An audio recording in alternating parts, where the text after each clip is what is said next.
nananawagan sana ako sa kasalukuyang pamahalaan.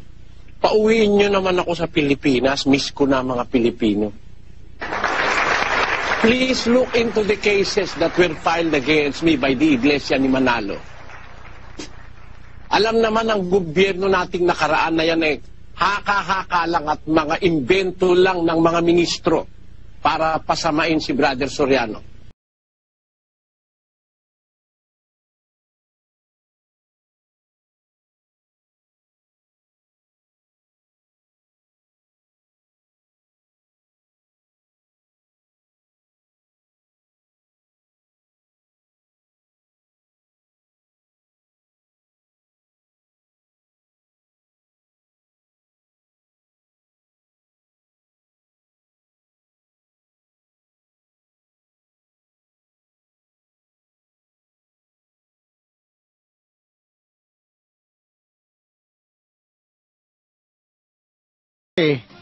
Itong tarantadong ito, nung babasahan na ng sakdal, wala, hindi sumipot sa hukuman. Ibig sabihin, nagtago. Merong kaso na sinasabi sa Missinite doon na kaso, kung ano, sabi, na kapag ang isang tao, isang akusado, nagtago, ibig sabihin nung guilty siya.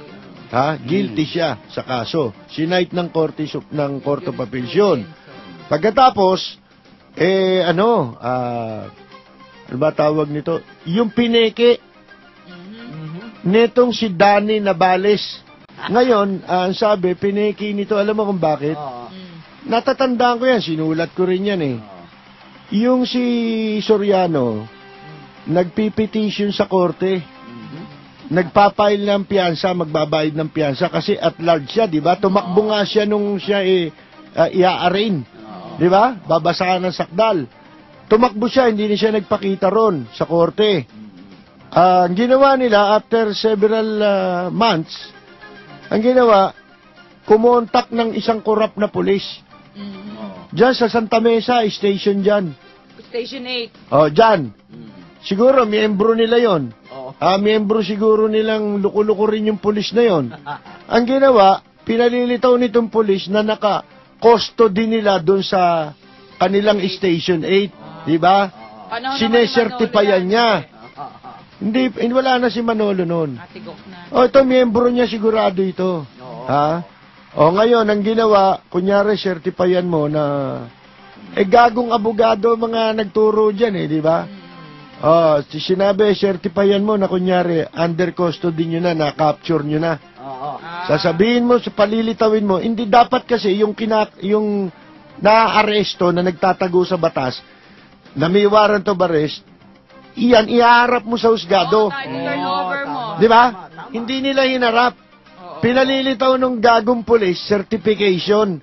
Sinesertipayan niya, pinatutunayan niya na nasa custody nila.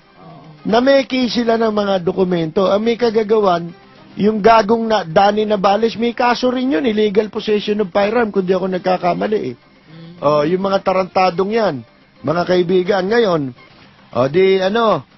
sabi ng husgado, niloloko nyo ako di ba? Asan yung akusado? Dapat iharap mo. Kung magpipiyansa yan, iharap mo yan. Warm body. Di ba? Ganon yun mga kaibigan, yun ang procedure. Hindi. Anong ginawa na? Akala nila, maloloko nila yung judge. Di ba?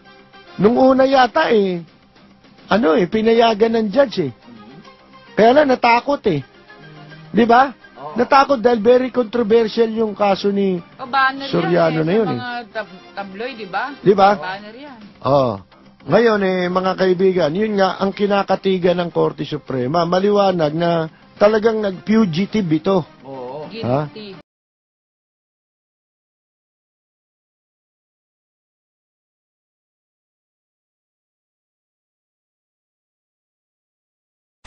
Ano pat ating masasabi ng buong tapang? Ano yun? Ang Panginoon ang aking katulong. Hindi ako matatakot. Anong magagawa sa akin ng tao? Kita nyo? Ang Panginoon ang katulong ko. Ba't ako matatakot? Anong magagawa sa akin ng tao? Tao lang kayo Kasama ko Diyos. Pati ako Diyos na rin tao lang kayo eh. Kasama ko Diyos, pati ako Diyos na rin.